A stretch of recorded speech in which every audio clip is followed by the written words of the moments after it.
Welcome back, sixth graders, to lesson 79. We are looking at finding the area of a parallelogram.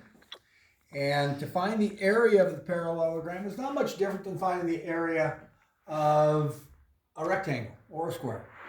And before we always did it, to find the area of this, we basically take the length, which is 10 inches, times the width, which is 8 inches. And that's going to give us 80 inches squared. So we know that this is going to equal 80 inches squared, because inch times inch gives me inches squared, and then 8 times 10.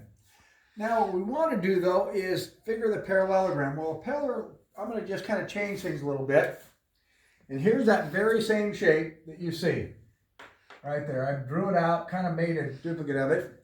And now what I'm going to do is I'm just going to bend this into the shape of a parallelogram, maybe even more. Okay, now, so I've made a parallelogram because I thought my parallel lines, but they're not the same. It actually looks like the square, but it's like I've squished it. I sat on it or something. All right, so I'm going to take this and I'm going to draw another line here and make it all best I can. Pardon the cruelty of drawing, but we're just going to, I'm going to play a game of connect the dots here real quick. Okay, so essentially we take the same picture and we kind of squish it. Now, we know that the length is still staying the same. I mean, it looks the same. Remember, we went from this point to this point is all we did. And so that means the length is 10. Now, the height is a big question. The height was 8 here. It hasn't changed. The height of this point right here is still the same, but a height line is got to be basically straight down. So if I take this pen or this eraser here and I drop it straight down, that's going to fall in a straight line down to the ground. And that line is my height line. So I have two places I can put it. It's an invisible line. An invisible line means I'm going to make a dotted line that goes straight down. And this is 8 inches. I can make it out here, an invisible line.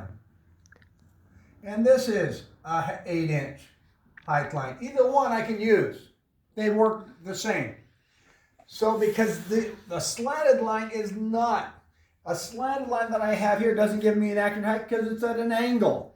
If you stood on top of your house and drew it and they want to know the height of your house, they wouldn't use the peak of the eaves of, the sides of the house where they make the rooftop. They would make a straight line. They'd drop something straight off the roof from the top down to the bottom where the ground is. And so here's what we have to do. We got to do the same thing. So we're still going to get the same answers. 8 times 10, which is 80 inches. Make that a little better. 80 inches squared. Again. So really, that's the only difference between the two, is identifying that height line where it's at. So let's take a look. What I want to do is I want you to go over to A and B on page 385. All right, now, they give us two pictures. They give us one that kind of looks similar to this little picture. And they have it, and so I'm going to draw that out on the board, and we're going to kind of walk through it. I'm going to draw one line, and then I'm going to draw another line. And pardon the cruelty of drawing, of course.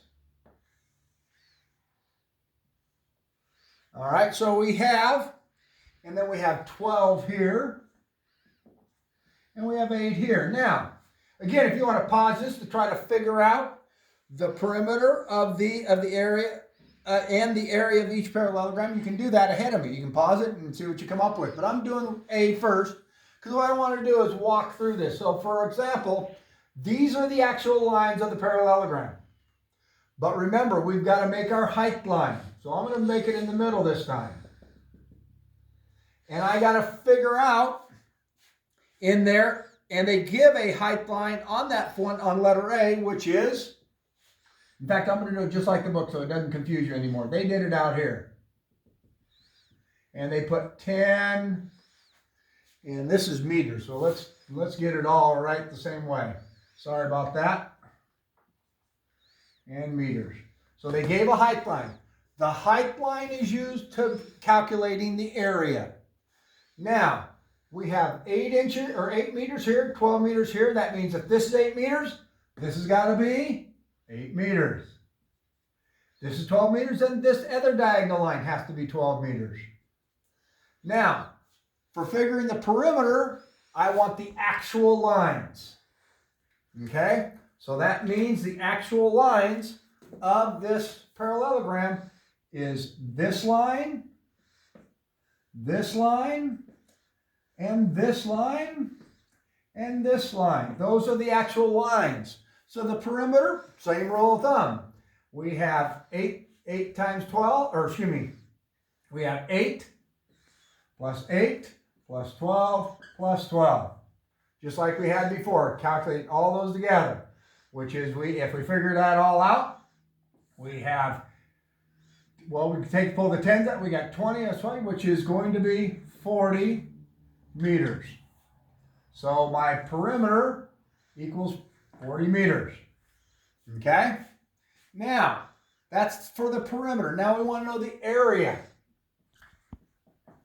The area, we only want the height line and the baseline. So if we have a height of 10, the baseline is 8. So that means 10 times 8, which equals 80 meters square. Square means, again, how many little squares can I fit inside? 1 by 1 squares. So again, you have 8 times 10, which is 80. The perimeter is the lines that exist between all that are there. The dotted lines is an invisible line. So I'm actually going to put that down here, equals an invisible line. You'll see that in a lot of different types of polygons. Okay, so with that in mind, again, so we have again, when you write it out, remember, I wrote out meter squared, but when you do it on the computer, please write it as such, 80 square meters, because the computer will read that. That's how I'm putting the answers in when I do the actual problems on the pre-test and final test. So square meters, even though I've been harping on you for the first half of the year and the third quarter to do it that way, that's for the computer so you can answer it so it doesn't mark it wrong. All right, now let's go to the second one. B, it says you have a height line of 5 inches. And again, this is in your book, page 385, practice B. You have the height line, and again, I would pause this right now and you solve it, and then you come back and see how you did the answers. The answers for B, now I'm just going to put them up here. You have, okay, the answer for the area is 8 inches is the base, 5 inches is the height, so you have 40 inches squared. Okay? And that's the area. You have the perimeter.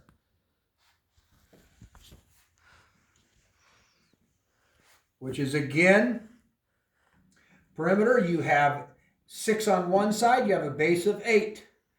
So you have basically 6 plus 8 plus 6 plus 8, which gives you a total of 28 inches. Okay?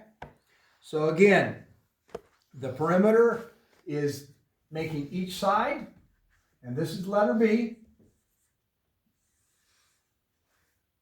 And then, well, again, I would practice those. I would pause if you didn't pause it, I would still see if you understand how I got those two answers with that second B. So I did the same thing. Remember, when I have the dotted line invisible, I want the height line and the baseline. So 10 times 8 gives me 80 meters squared.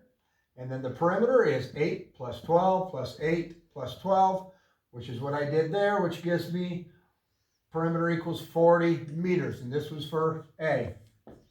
That was the first one we did. B, I did the same way. Exactly the same way. So if again, you have questions, have problems, give me a call and we'll gladly walk you through it.